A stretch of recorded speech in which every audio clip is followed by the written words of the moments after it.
So I was watching the show called Stranger Things. And on this show called Stranger Things, this lady would go underwater and they would just, it's right before she went underwater, they'd put like a what looked like a fishbowl over her head. And then she would go under the water and the fishbowl would create an air pocket. And she was under the water, but she didn't have like scuba gear or snorkel.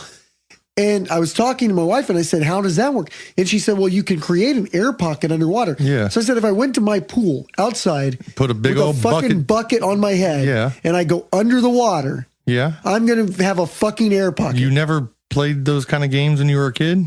I don't understand it. Is that really going to happen? You capture air as long as there's no way for the air to escape and you're strong enough to pull it underwater. Then yes, you can stick your head in it and breathe for a small amount of time. But if I just put it on my head, right, and I put a bucket on my head, like a 5-gallon bucket, put my hands on the top of the bucket, okay, to hold it in. It's going to be real hard to pull underwater. And then I push my body below. Yeah, it's possible, but it's going to be real hard. 5 gallons of air is really hard to push underwater. Why is that? Buoyancy. It doesn't want to go underwater. It wants to rise. So how did you take the air pockets underwater? You push it underwater. Because they said that person that survived for like 21 days in that sunken ship survived in a fucking like air pocket. Yeah, that's the Titanic goes down and you have a room that's sealed, or you have a compartment that's sealed, airtight, where water can't get in, air can't get out. Yeah, you can survive for hours.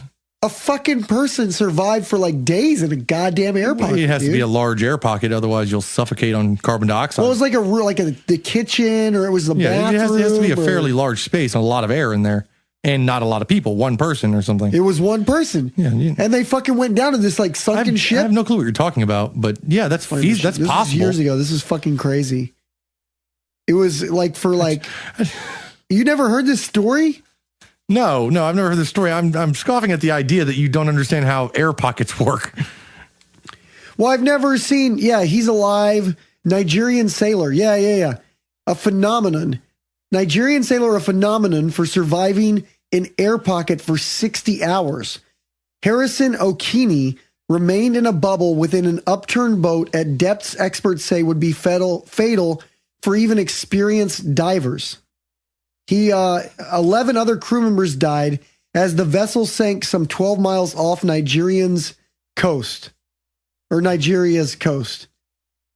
the boat plunged 30 meters into the freezing depths. Like 100 feet. Wearing only his underpants, O'Keen prayed as water seeped slowly but steadily into a 4-foot square air bubble in the cabin.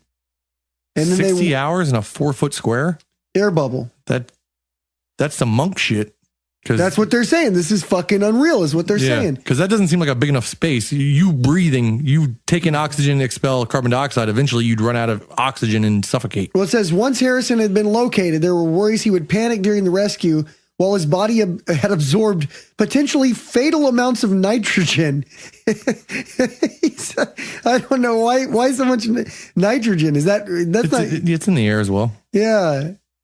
Oh my God. And then they had to figure out how to get him out. You would dive recreationally for no more than 20 minutes at those depths. And this guy was just fucking living under for 60 hours. But he was still inside of a boat. No, but can you imagine the fear? You're there under the goddamn water and you're like, why are you like at that point? Do you think do you even, what point do you realize do you ever think like to yourself, okay, I made it 60 hours. Maybe I can just live under this fucking thing. No, I'd never think, oh, this is my new home. I would start decorating and we got to get the feng shui right here. No, I mean, I think every minute you're under there you're thinking it's your last one and you just hold on. If you're strong-willed, you just hope to survive.